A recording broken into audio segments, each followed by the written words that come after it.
Hey everyone, welcome to 2022. This is my first video of the year. Now, I know I said I was going to slow it down a little bit with my videos.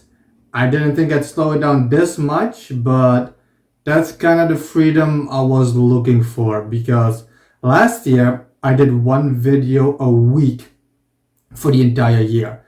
Sometimes even more during E3, especially, it went crazy. And it just took up so much of my time, and I didn't really get anything out of it. I was hoping to get a regular boost in subscriptions.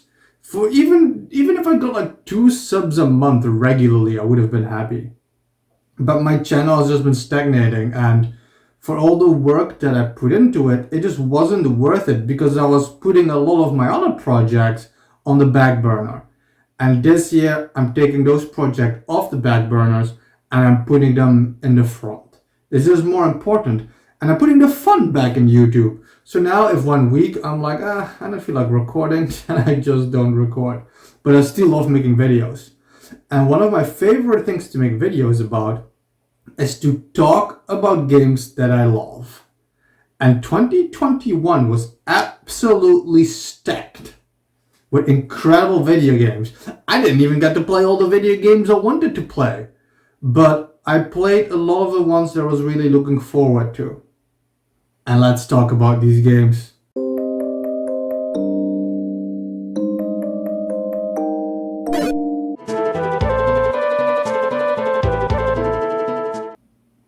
Not everybody always agrees with my opinions. And that's a great thing about gaming. You can play any game however you want, and you can find any game better than another. There is no law when it comes to gaming. I really like indie games. I follow a lot of indie devs right now on social media that are working on new games that I'm really excited for. And some of these games on this list are games like that, where I've been following the devs, and the results of these games have just blown me away. And we're going to start right off with number 10.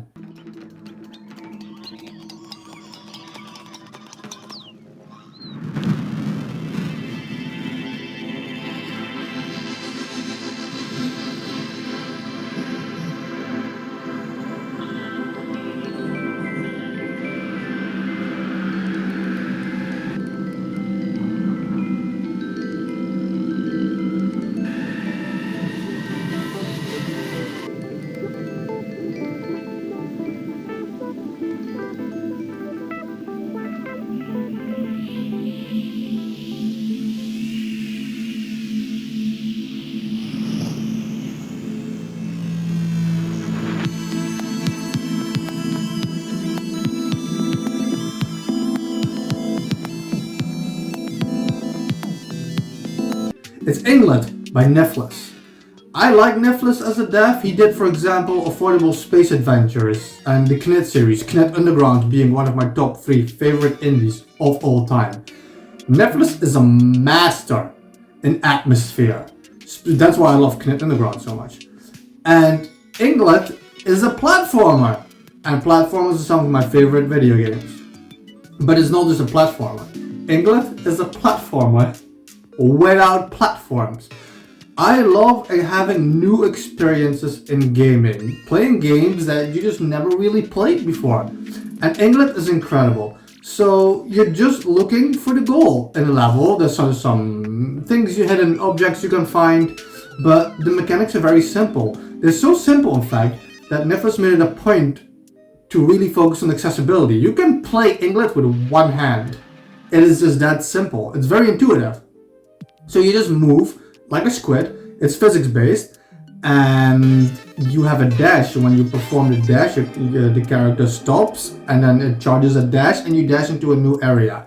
Specific walls react differently to dashes. Some dashes might get stopped by a certain wall, and another wall might replenish your dash again. It's pretty cool. But one of the greatest things about this game is that Netflix, I feel like, spent 80% of his dev time creating this soundtrack. He created a program that procedurally generates the soundtrack. Every block you hit, every move you make, absolutely everything creates a sound, and the sounds affect each other, where you are, what you do. And it just creates this very incredible ambient soundtrack, and I love that about this game. Inglet is a really cool indie game. It had to be on my list, and I highly suggest you check it out if you love platformers or indie games in general. Next up, ninth place.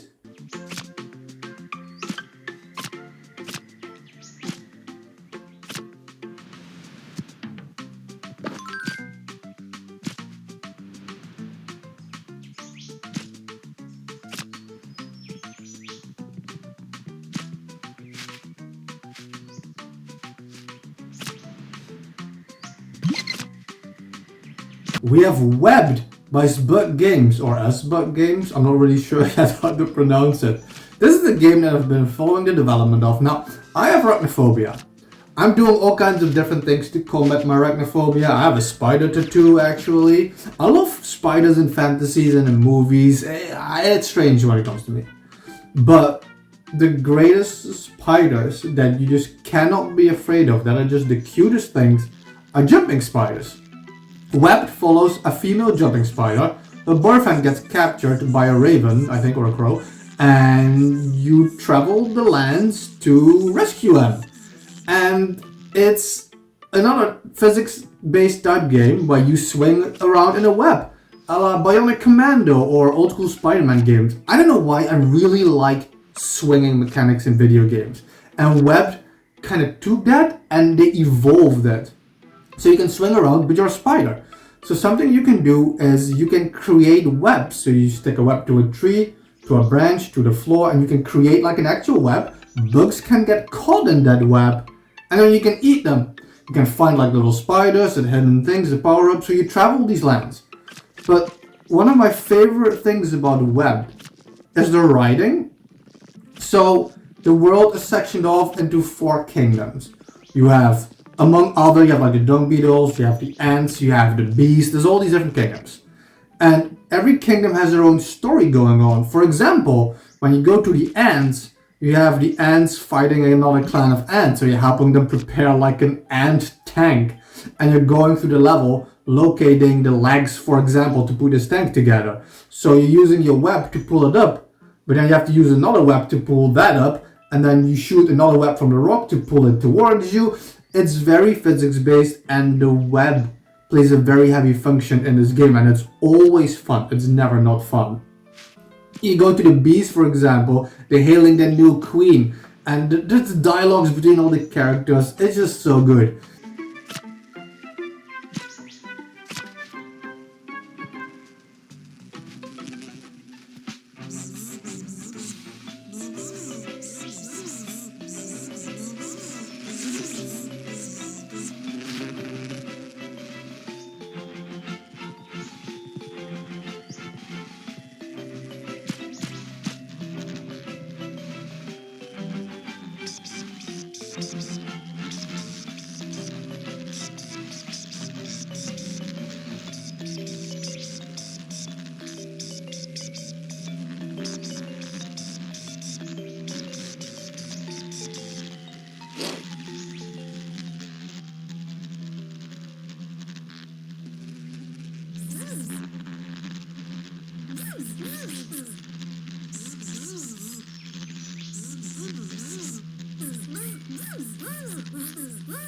It's a very quirky kind of game, and the gameplay is just so addictive. I love just swinging around as the spider in the trees, underground, and again, if you love indie games, I highly suggest it. There's incredible pixel art, and it just had to go on this list, but again, it's my personal preference because I'm just a sucker for games where your character can swing around.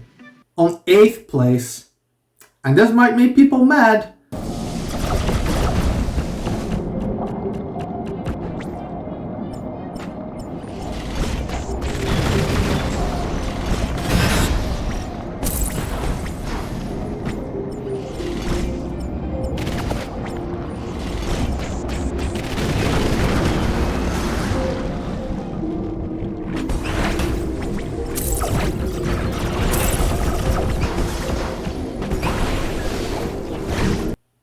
Metroid Dread by Mercury Steam and Nintendo.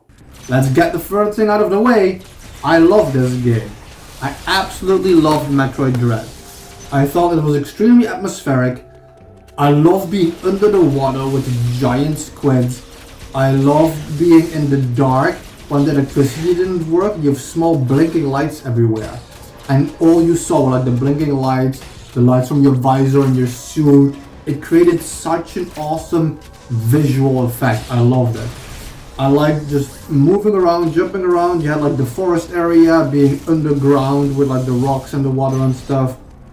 Absolutely loved all the levels and stuff. I was less of a fan of the soundtrack. I feel it could have been better. And the reason it's not, I feel like some games, sometimes you just have to explain why it's not higher, specifically because Dread is it's highly regarded by a lot of people to be the best Metroid game ever. I wouldn't put it very high myself. A lot of people get offended by the term Metroidvania. I get offended if you call this a Metroidvania. It doesn't have a lot of Metroid in it. Backtracking gets taken away from you several times throughout the game. You get a new power up, you're like, oh, I can backtrack. And then you move to the new area, you pull a block. You move the block, it blocks your path. And oh, it can't backtrack yet, so you move along further. You get new power-ups in the meantime. I'm like, oh, now I can not just backtrack, I can backtrack there too. And then the area's frozen over, so you can't even backtrack that area anymore. You're like, what's going on, you know? And then you go even further, and then plants have grown in place. And this happens so often in the game, and I just do not like it when that freedom of backtracking is taken away from me. It happened way too much for me in this game. Just like, the controls were just not very intuitive. You had to like hold a button, press another button, then circle and do another button just for a beam. Put like a little dialing thing on there, or like old Metroid games, you know, like have me a button select thing. The controls were uselessly convoluted. I didn't like that aspect of the game. Sometimes I like sit there for a few minutes trying, oh, where was this move again? Like, what did I have to hold for this? They're just strange. Same with like the power-ups. They felt useless. You got like a missile. Oh, good. I can't go through this wire. I need the super missile. You got the super missile. And then like you barely got used to the super missile. You got the ice missile. There's just a lot of useless power-ups all the time. Which is strange because they had such cool power-ups in this game. Like the phase shift. Oh, I love that power-up. It looks incredible when you use it. So yeah, all in all, I absolutely love Metroid Dread. I just can't put it as high as some people do because I just had a lot of issues with it. A final issue that I have with it, for example, is the story. People praise the story. But let's be real here, you had 3 cutscenes in the game. And not only that, the last cutscene, when you're thinking, holy crap, I can't believe they're taking the story here. This is beautiful. Never mind, they took it away again. I did not like the retconning of the end. It was very strange. They didn't need to do that. They could have been such an incredible ending. So yeah, I enjoyed Metroid Dread, but unfortunately it's one of those games on this list, and it's not the only one. When I think of it, the negative would just dawn on you, like there was just too many of them. And I just did not like it that I was playing a Metroid game where they took away so many aspects of Metroid. And can we please, after 5 games in the exact same series, stop taking her powers in the beginning of the game? Like, there's really no need for it. On 7th place,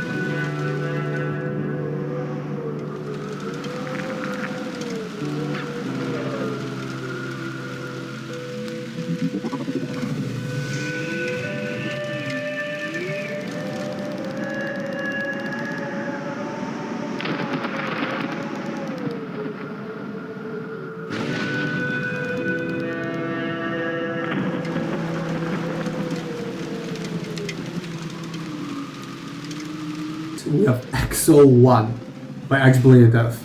I love Exo 1. Exo 1 gave me one of those experiences in gaming that I just never had before. I would consider Exo 1 to be an ambient exploration game. The concept is very simple. There's no enemies or obstacles really or anything in the game. You're put into a planet, you can go anywhere you want on a planet, and you're playing as a sphere. And the game is physics based, so the sphere has 2 moves. You can hold the shoulder button and you will plunge towards the bottom. and you can hold the other shoulder button and you become a plane that can hover in the air. So the point of the game is to make sure that the gravity effect when you plunge towards the bottom is on a cliff. So you go off the cliff and you make sure that on the other side you go up again. So it launches you in the air. As the ball is being launched in the air, you activate the hovering mechanic and you hover through these lands. And you explore. And the goal is to find the exit. Every level also has a hidden power-up. And that's what it's about. It's about the ambient exploration, the soundtrack of EXO 1. It puts me in a state of such peace, I cannot describe it, and that's why I love it. It hit me so much on a level that I just can't really explain. I absolutely love the visual design, the overall art style, the levels, the concept of these worlds. Every world was completely different from one another. You have like a normal world with sand and a little bit of water here and there. It's starting to rain. There's some buildings that are destroyed. And then the next planet, you're in the dark in this black hole area with these strange obelisks around you. You're playing all these asteroids orbiting the sun. You have the massive sun. It's a visual spectacle. I love the visuals of this game. It just puts me. You're playing on a world where you're basically on the water, using the floating mechanic to get out of the sea. The moment you get out of the sea, these asteroids are coming down. It's an immensely beautiful game. And it just marked me in such a way that right now, as I'm talking, I'm almost feeling it like I'm playing it. It's a beautiful game. It's absolute art. On 6th place,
In flames.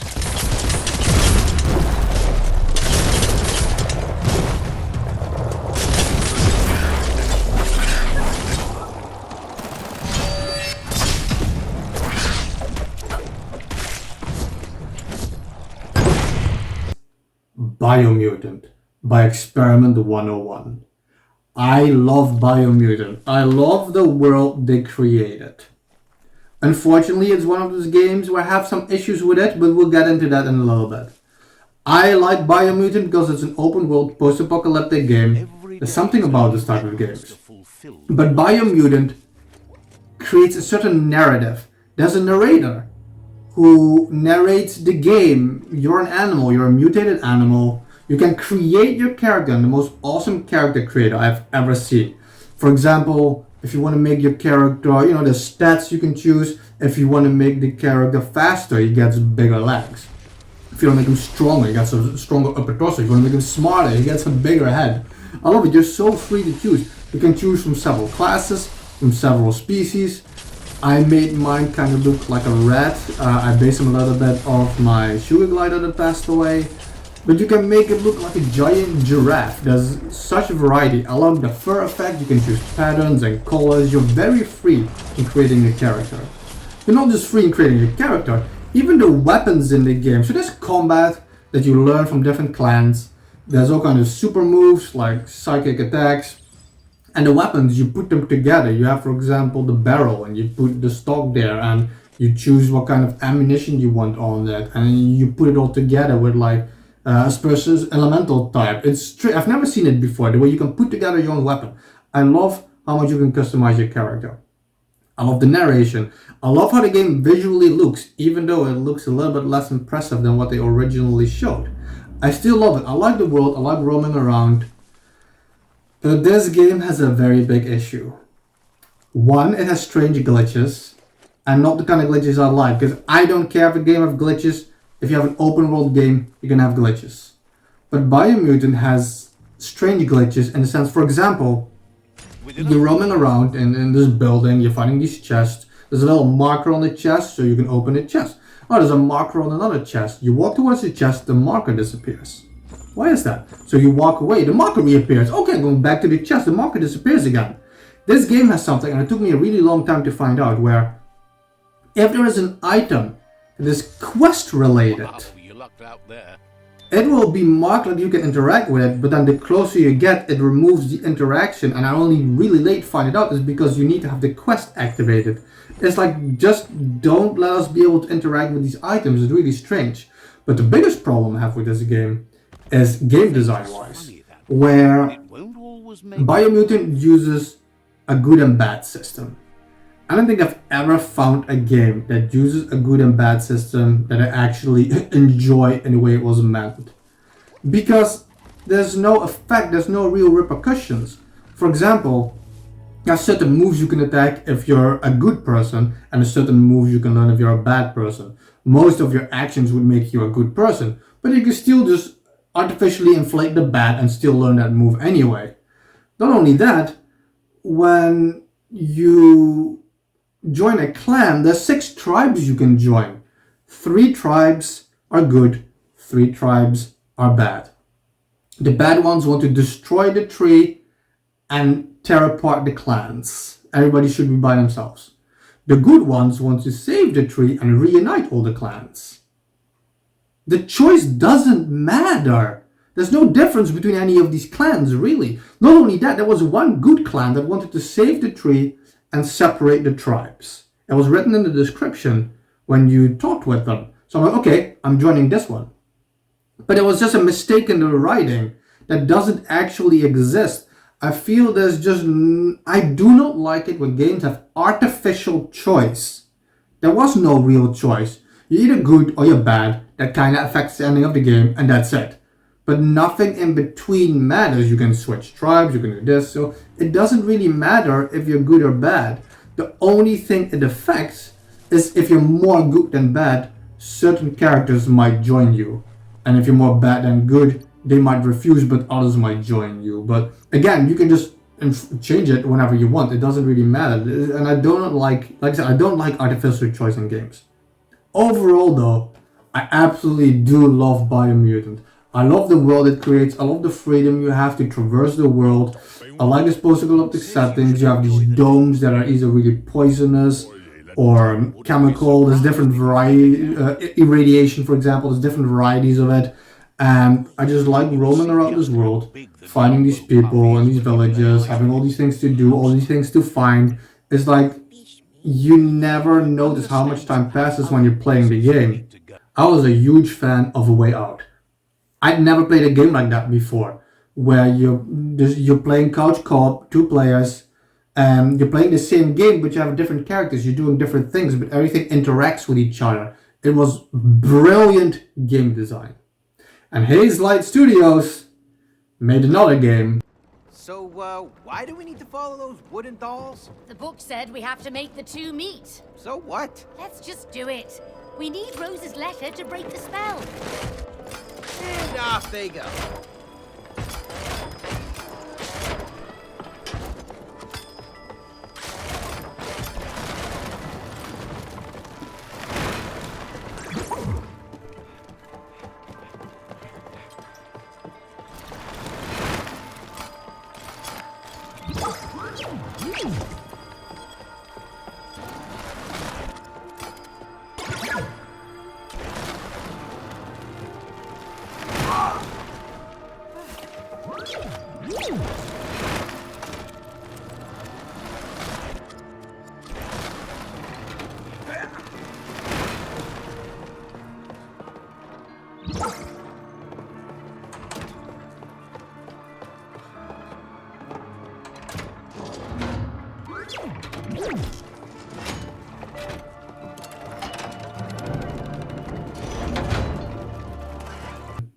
It Takes Two.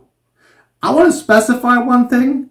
The top 5 games on my list all share first position. I almost can't choose, but I have to put it in order for certain reasons. But it's just, nah. When this got crowned Game of the Year, it was justified. This game is absolute art. It Takes Two. Not only do I like how brilliant the game is, but I own this game and I can play it with anybody I want in the entire world, and they don't even have to own the game. They can just download a little app and we can play together. It Takes Two, first of all, it's a gorgeous game. It looks so much better than I expected it to look. Every time I come into a new level, I'm just overwhelmed with how graphically good this game looks. And it's not that that's a requirement for me in gaming, but when such great care has been taken of the visuals, you just notice it. It's a beautiful game. The variety in the levels is absolutely crazy. So what do you do in the game? Again, 2-player couch co-op. You play split screen. One person plays one character, one person plays the other character. And your platforming together. It's a 3D platformer. Again, platformers are like my favorite type of games. So you're platforming together and all of a sudden you get a weapon. But you don't get the same weapon. You get a different weapon. You get different abilities. And your abilities interact with each other. For example, in one level, I get a fire power-up. And gets an ice power-up. In another level, I can grow big or small. She can walk on ceilings. In another level, I have a nail gun. She has a hammer. There's so much variety to the gameplay, where every level already feels very different. Visually, it's insane. But all these abilities make every level a completely different gaming experience, depending on what abilities you get. At one point, the game becomes like a top-down shooter. I'm using these ice abilities, you're using the fire abilities, you're playing it together, and then the next level, I can move time. I'm naming all these abilities, and it's barely scratching the surface. This game is massive. I was shocked by how long this game was. It's absolutely ridiculous. It's emotionally gut-wrenching at certain moments. You're forced to take certain decisions in the game. It's really good. It's funny, it's beautiful. The variety in the levels, you go from like a spooky town to swimming underwater. You're going into the trees. There's all these things. You're going into the living room. You're going like small in this world. It's an absolutely amazing game. It Takes Two is a game that everybody who's a Nintendo fan, a platforming fan, a co-op fan, a simple video game fan, I feel everybody should experience It Takes Two. It's an absolute art of a game, and anybody who would play this would regard it as a top tier game, and it would be on everybody's list. If you would have played it, it would have been on your list. And it feels a shame that so many people, even on the podcast I'm on, have not tried that game yet. And it's a must play. I cannot stop talking about it. All these experiences I'm having in this game, all these locations I'm discovering, I cannot praise It Takes Two enough. The one little thing I have with the game is I feel, not always, but some mechanics are underused. For example, in the beginning of the game, one person gets the nail gun and another gets a hammer. There's a point in the game where a person gets goop and the other gets an ignition method with fire. And I just feel some mechanics are just less used than mechanics with other levels. And I just wait because maybe it's just the fact that I can't stop playing it. Maybe I just want more. I want more all the time. That's probably really just that. On fourth place,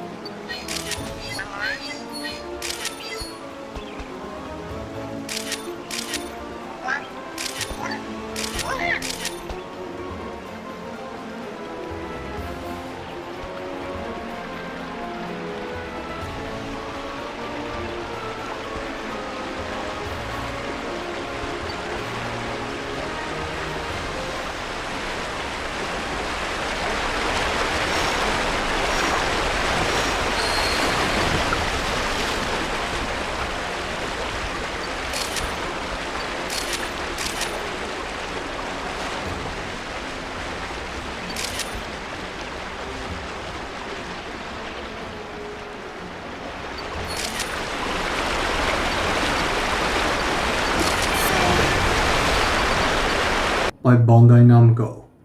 New Pokemon Snap. I've been waiting 19 years for a sequel to Pokemon Snap. I loved Pokemon Snap on the Nintendo 64. When the Wii U came, I thought to myself, this is perfect. This is the perfect system to put this game on, but it didn't happen. When I put it on the 3DS, it didn't happen. When they announced Pokemon Snap for the Switch, I died. I couldn't believe that they were actually going to bring this back. Not only did they bring it back, they brought it back the way I was expecting them to, where if you play in handheld, for example, there's gyro aiming in general in the game. Pokemon Snap, new Pokemon Snap, is better in absolutely every single way possible than its predecessor. I mean, it's been 20 years, but I mean, some games don't do that. The variety in the levels. There's so many levels. Even now, when recording it, after I finished the game months ago, I'm still unlocking new levels. So you have a stage. You can level up the stage. You can level up to level 2 and level 3. Every level will have different routes and different Pokemon formations. Then you can unlock the night version, and the night version has different variations. So most levels have 5 to 6 variations. There's like 15 to 20 levels in the game. The old game had 5, I think. You have boss battles, you have all these things. You encounter Pokemon that are attacking each other. There's all these events, these worlds feel alive. And while the first Pokemon Snap was obviously a great game, I love it, the worlds didn't feel this alive. You have swarms of Pokemon building houses, living together, getting along. You're going in these caves deep under the oceans, all these levels you never had before. When you go so deep under the sea, I absolutely love that. Going through the jungle, through these temples, there's so much. You're going over the ice in the desert, you're going absolutely everywhere. And everywhere there's tons of secret. Every level have different routes that you can even explore within them. Level 1, let's say you have a stage. Told you can like level up the level, so there's 3 levels. But every level still has different routes. It never stops. But new Pokemon Snap never stops giving you more. It's a gorgeous game. It looks incredible. It's more than I ever could have wanted. You can upload your photos. You can share them online. There's a story to it. The first game kind of put things together. But this one has a story. You're uncovering this mystery as you're traveling through these levels. There's certain moments in the game where I was in awe. A moment when you're in the ocean and the whale just appears in front of. I love whales. I have a whale tattoo as well as a spider tattoo. It's 1 tattoo. I love whales. And when I saw that, I just couldn't believe it. This game just shocks you with these incredible moments. It's something I can never forget, and I still enjoy putting it on just any random time. Like I said, even when recording this video, I was still uncovering new areas. On 3rd place,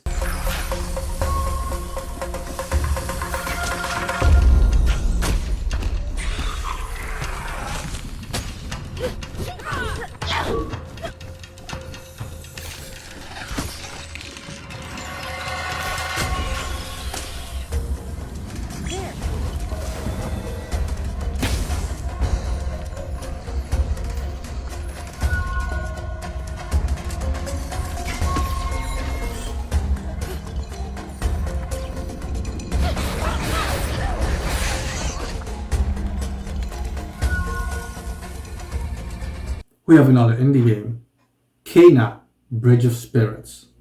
A few years ago, I think, these people made a Majora's Mask CGI video. That's the team who made this game. Kena, Bridge of Spirits is Pixar meets Disney meets Nintendo. It is a visual masterpiece.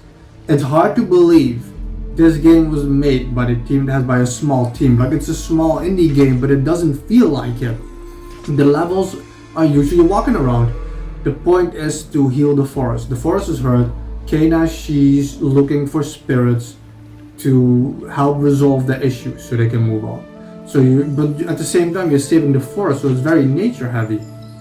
But you're walking around, and there's combat in the game. The combat is really well done. You keep unlocking new moves to evolve that.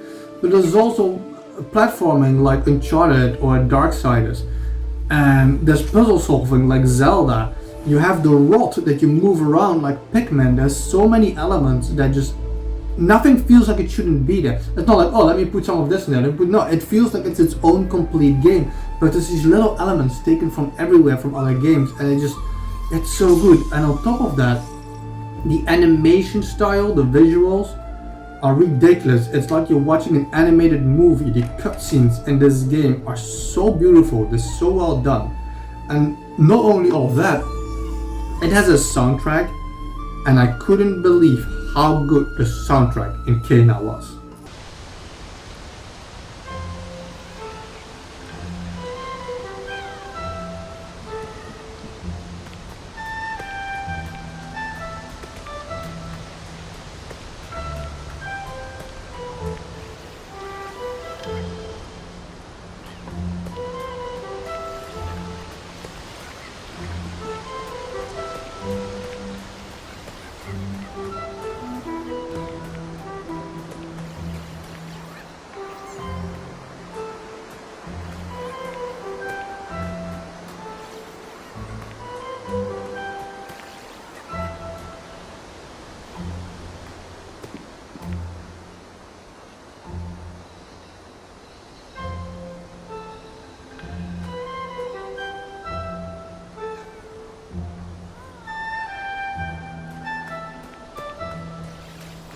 I feel the whole package of this game, when Kena is going through these little temples or caves, I'm literally thinking to myself, this is exactly what I want Zelda to be.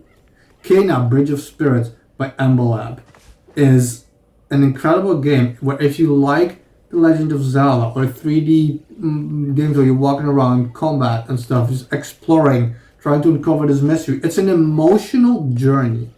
I like how sad the game feels. The voice acting is really good. The voice acting, the animations, it impacts you. The way you're trying to save the forest, the way you're trying to resolve the problems of these spirits, and it hit me quite hard emotionally. It is just an incredible game that I feel 100% everybody should check out. On second place,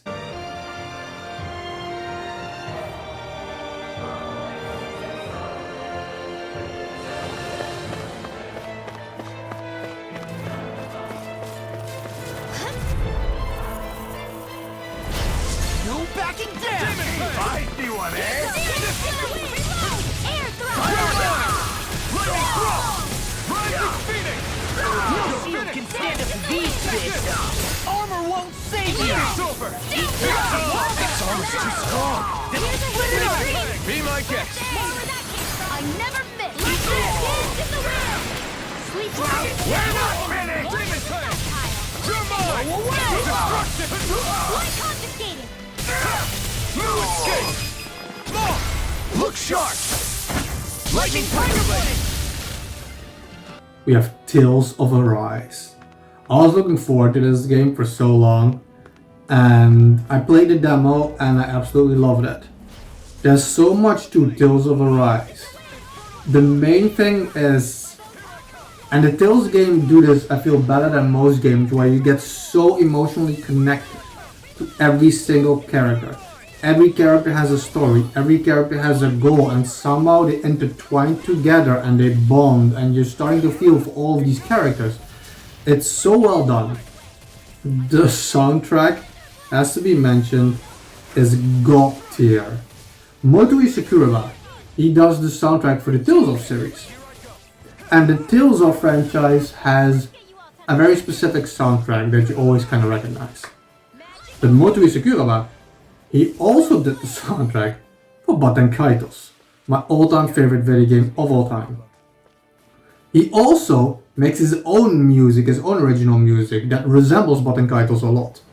The soundtrack he created for Tales of Arise swings way more towards Baten Kaitos than it does the original Tales games. And that just instantly hits me so hard, I cannot describe how hard the soundtrack of Motoi Sakuraba always hits me. And that is a really heavy factor in why this game is so hard. But it's not just that. I feel Tales of Arise has the absolute perfect art style evolution for the Tales of franchise. After Tales of Symphonia, which is my favorite one, they went to the Wii with Tales of Symphonia 2. And visually, that was not a pleasing game. Tales of Berseria as well. It's just not super pleasing. I feel Tales of Arise finally created the absolute perfect art style for the Tales of games, where it's this really strange combination of the 3D and this cel-shaded look that Borderlands, for example, has. It was so strange to find in this game. And every time you boot up this game and you play it, you look at this visual style and it's just so unique to have in a 3D JRPG. And it just works. It looks so good. It's visually such an appealing game. It's so pleasing to the eye. So you have the soundtrack, the characters, the art style. But the combat is just pure Tales. It's so addicting. The combat is non-stop. You're trying to figure out all these moves and stuff. I love it. You can chain combos in the air. I feel they really evolved the combat. But there are some of the negatives. This is, I think the first Tales of game You sense one of your friends in 2 decades that you can't play multiplayer. The thing about the Tales of games, you could play with like 4 people at the same time on the same screen. But they added a specific combo system and they preferred evolving the combat, meaning that now you can only play it single player. I found it very strange. I didn't feel there was this need to do that, but they did it. But my biggest problem with this game is the first few hours. The story they set up feels exactly like the story that Tales of Symphonia build up near the middle of the game, and I do not like that. You're starting off by basically angels descending, enslaving people to work for them until they die so they can get the powers from them to design new things. I don't like that setup. It's a really strange setup because you have done exactly this before. But once you get past that and the game opens up, you're meeting all these other characters. It's absolute art. I love this game. I'm still playing it right now. and their astral energy. But it's like you're playing the game, Maybe they stick to certain and groups. Tales of has this thing where, you know, like Final Fantasy, where certain items come back, apple gels come back, the money comes back, and certain moves come back, and sometimes you get into like an early boss fight and you're just playing this. And because it's an early boss fight, you don't think of it. And the character starts chanting this move, and you start recognizing it. Oh, wait a minute. And then he yells out that move that has murdered you in previous games. And just seeing that in this incredible 3D style, knowing you're gonna die to that. Armor won't save you. Vermin! Now! Get toasty! Bird strike. We're just getting started. Take Eat this. You're done. I'll finish you here. Drink deep the He's despair. channeling astral energy! Damn it. Can't get any closer. If this keeps up... Reload! Here! Take this! Gemini saving you! Whilst the depths of despair consume you. You're mine. More resistance! Lightning! And all the astral flame. It's over! Bang blast. Whilst thou art cursed to inspire into nothing. Escape. Art who stands bathed in heavenly light. Whilst thou counts before the gates of hell. Come forth, divine lightning! You're mine. The end is imminent! Indignation! Sorry. Insignificant worm! Hearing the indignation so early in the game is just brutal. But it's all these comebacks, and I just love that about the Tales of, where you feel instantly you're playing in a Tales of world. Tales of Arise. It can beat Tales of Symphonia for me. I don't think many games ever will be able to beat Tales of Symphonia. But it's without a doubt one of the greatest Tales of games, and without a doubt a second place in my top 10 for last year. And my number 1 game of the year.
Narita Boy by Studio Koba. I know, not many people saw this coming. One person knew this was coming.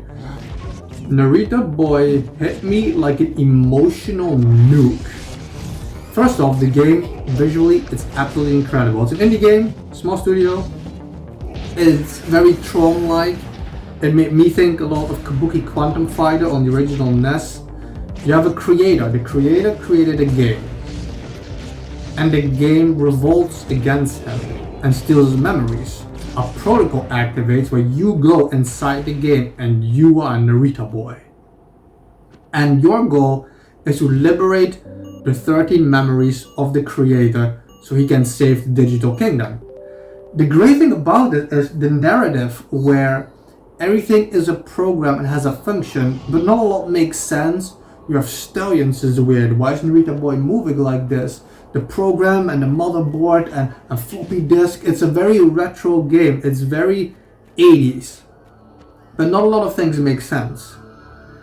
And then slowly you travel through this world. You're getting new abilities. The combat is... it's so good. The combat is amazing. The animation, every single thing was hand-drawn, pixelated. Every frame is its own thing. The animation is so smooth, some of the most beautiful animated pixel work I've ever seen in a video game. It creates these synthwave, neo-punk art style visuals with lights and blinking. It's a visual masterpiece. Absolutely love it. The soundtrack is gold tier synthwave soundtrack. I'm still playing this. I finished this game months ago. I platinumed it. This soundtrack, I'm still playing it today. I'm in love with this soundtrack. The whole game is absolute perfection. But so, you're traveling through this digital kingdom and you're liberating the memories of the creator one by one. And slowly, every memory you unlock, you go inside a little temple, you unlock the memory of the creator in real life. And every time it just hits you so hard emotionally when you find out about the life of the creator who created this digital kingdom that you're fighting for. And then slowly things start to make sense.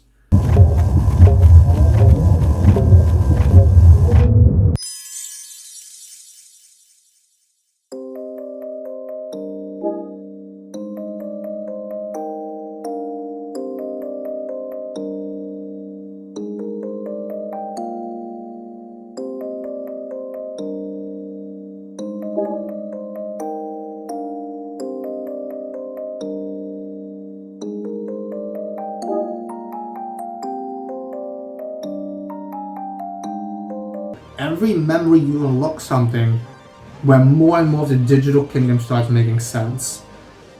It just hit me so hard. I don't know, I feel every single aspect of this game is perfect. I love the combat. You unlock moves all the time. Every move you unlock, like an uppercut or a dash or anything, it elaborates your moveset in combat. Nothing is ever useless or randomly integrated. Everything, you have to keep using it to unlock new paths. The abilities are very different from each other. And you just move on through this digital kingdom, helping these people where their kingdom is dying and you're trying to save it to become the new digital hero. This game does have one flaw that needs to be mentioned. I wanted to platinum this game and I had to restart it 3 times the whole game in order to do this. Because you cannot backtrack through the game.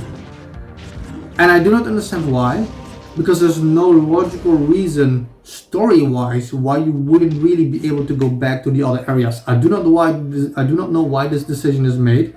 It's a widespread complaint about the game. I don't know if it just was too late, it couldn't have been patched in, but I absolutely hate the fact that you can't backtrack once you've reached certain points in the game. It happens at several times. And it's a massive it's a massive problem, I feel. It doesn't matter if you don't really like trophies, because it doesn't really affect you that much. But I like going for all the trophies, so I had to restart a couple of times.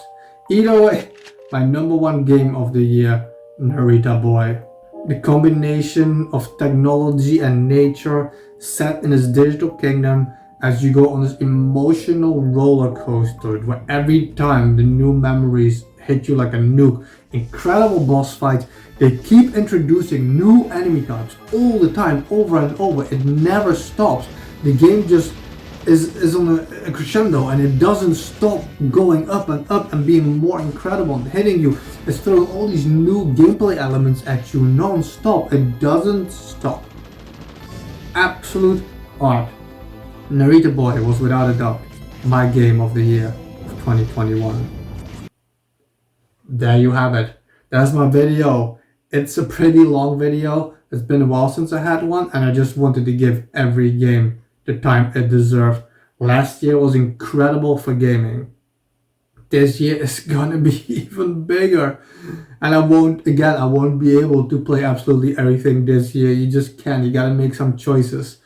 And as of now, every game that we already know of, it's the beginning of the year. You got Pokemon Legend Arceus, you got Chocobo GP, you got Kirby and the Forgotten Land, Tiny Tina's Wonderland. That's all in the first few months. There's gonna be Zelda, you're gonna get Bayonetta. It's gonna be non-stop this year. It's gonna be incredible. The last few years for gaming have been absolutely incredible. Both AAA or indie level. I'm following again several indie developers that are working on games that I can't wait to get my hands on. I just love talking about video games, and that's why this video is so long. I'm so sorry. I wanted to showcase all these games. I had so much fun recording all this footage. Thank you all for watching this video. More videos are definitely coming.